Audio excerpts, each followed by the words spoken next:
Donc nous poursuivons nos entretiens après la présentation du budget du ministre des Finances. Aujourd'hui, nous allons voir de plus près dans le secteur financier et aussi dans le secteur des affaires ce que c'est que le compliance, tellement important. Surtout, on a vu l'importance après tout l'épisode de Maurice placé sur la liste grise du FATF. On en est sorti en fin de l'année dernière, mais le compliance reste un sujet extrêmement important. Donc nous avons dans nos studios Shaheen Abdulkarim, qui est CEO de la compagnie Rockfin et qui va justement nous parler du compliance. Merci Prem de m'avoir invité pour en parler avec vous aujourd'hui. D'abord, Shaheen Abdulkarim, dites-nous c'est quoi le compliance et pourquoi c'est si important pour les entreprises? C'est toute une culture, le compliance. On entend, quand on parle de compliance, on entend souvent due diligence, on entend souvent transaction monitoring, on entend beaucoup en ce moment, on parle de AML/CFT audit. Donc c'est tellement de choses qu'il faut mettre en place au sein de l'entreprise pour s'assurer de son bon fonctionnement, assurer la sécurité de l'entreprise. Et qui dit sécurité de l'entreprise dit aussi confiance des clients et des investisseurs à venir à Maurice, parce que voilà, ils auront le confort que je vais investir dans une juridiction qui est fully compliant, où les normes sont respectées, etc. Donc c'est très important pour l'image des entreprises et l'image du pays en lui-même.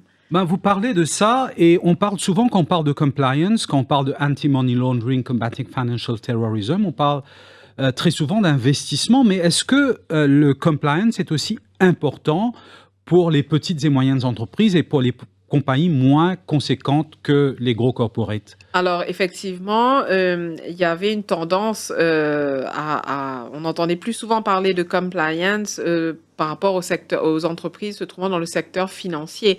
Donc bien évidemment, les banques, par exemple, c'est primordial, les management companies, les compagnies d'assurance, etc.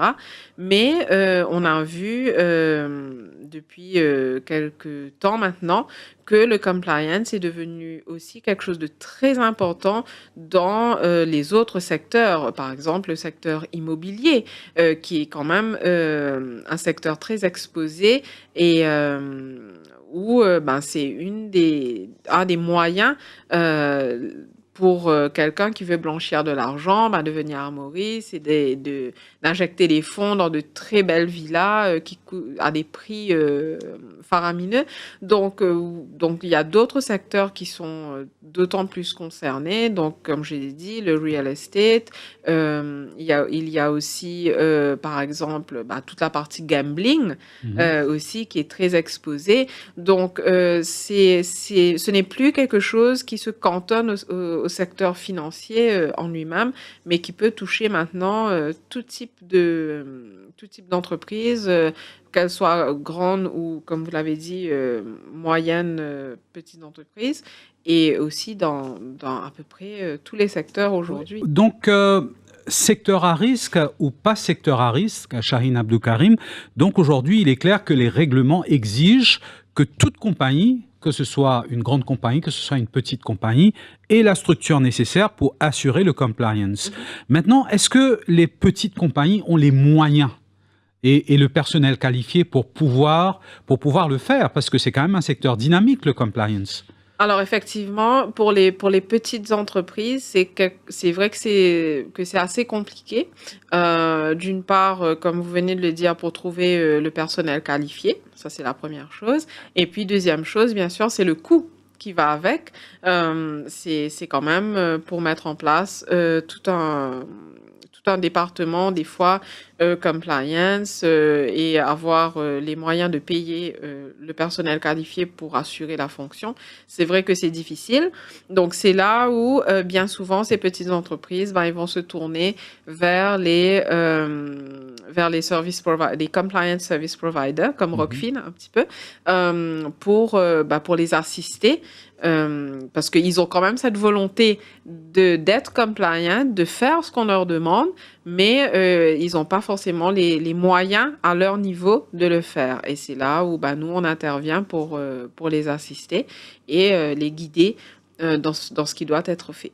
Donc clairement, il y a une synergie qui est nécessaire entre les services externalisés et les services en interne pour pouvoir justement arriver à ce niveau requis de compliance. Est-ce qu'il y a quelque chose qui peut être fait pour qu'il y ait une meilleure synergie et pour qu'il y ait une meilleure intégration de ces deux composants du compliance? Alors à aujourd'hui, je pense que, ça se passe déjà très bien, enfin, ça se passe déjà très bien. Par contre, oui, ce qui est important aujourd'hui, c'est que, il y a effectivement beaucoup de compagnies qui ont recours à l'externalisation en termes de compliance. Donc, c'est pour ça qu'aujourd'hui, c'est important de venir, clarifier, pour tous les opérateurs et aussi au niveau des autorités, quels sont les services, qui peuvent être externalisés, qui sont autorisés et quels sont les services qui doivent être obligatoirement faits en interne dans une compagnie. Parce que oui, nous, on est là pour assister, mais il y a ça, on ne peut pas tout faire et il y a certaines choses qui ne sont pas autorisées par les autorités. Donc, il y a quand même une certaine limitation au type de services qui peuvent être externalisés. Mais toujours par rapport à cela, il y a un travail qui est fait au niveau du gouvernement et au niveau des autorités. D'ailleurs, ça a été mentionné encore dans le dernier budget du ministre des Finances, où il y a, enfin, c'est dans les projets, que les compagnies donc qui donnent ce type de service seront très prochainement régulées par la Financial Services Commission. Et justement, il y a un consultation paper qui est sorti il n'y a pas très longtemps concernant le outsourcing of compliance services, donc qui doit encore être finalisé. Mais je pense qu'avec ça, ce sera une façon d'officialiser, je dirais, l'externalisation des services de compliance et en même temps venir clarifier sur le type de service, comme je dis, qui peut être externalisé et qui ne peut pas l'être et qui devra obligatoirement être fait en interne par les entreprises. D'accord. Maintenant, Shaheen Abdulkarim, quand on regarde l'évolution et l'histoire du compliance dans le monde au fil des scandales financiers, n'est-ce pas, avec Arthur Andersen, avec le subprime crisis, etc., à chaque fois qu'il y a ce type de scandale, on voit un grand bond, on voit une grande transformation dans les standards de compliance. Pour rester à jour avec toute cette évolution, il y a quand même une formation très poussée qui est requise. Est-ce qu'on a les moyens de s'offrir ce type de formation à Maurice? Alors effectivement, le compliance, c'est quelque chose qui est en constante évolution. Si je prends le compliance il y a 10 ans et aujourd'hui, on n'est plus du tout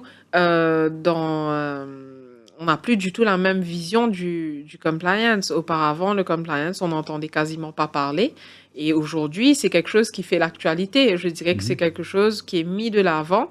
Donc c'est en évolution constante. Et effectivement, pour pouvoir donner les services comme il faut et s'assurer que nos clients soient en conformité avec tous les requirements des autorités et même des normes internationales, il faut un personnel formé.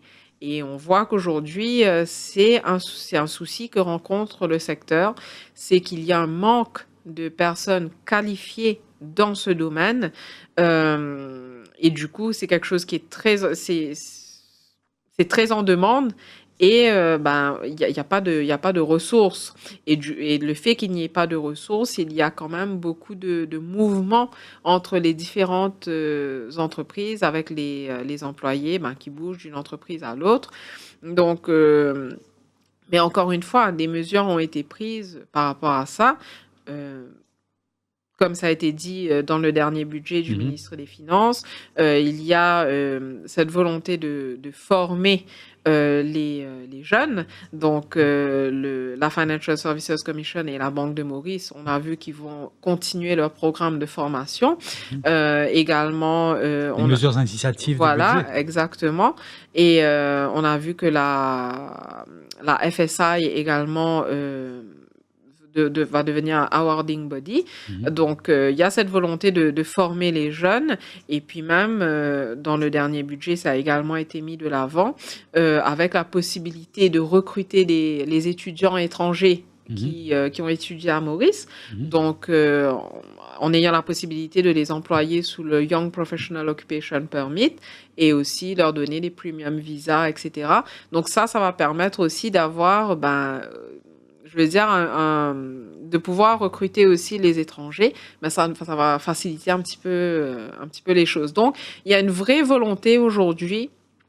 On a conscience du manque de ressources et il y a une vraie volonté de former les nouvelles ressources pour pallier à ça. C'est juste que ça prend du temps.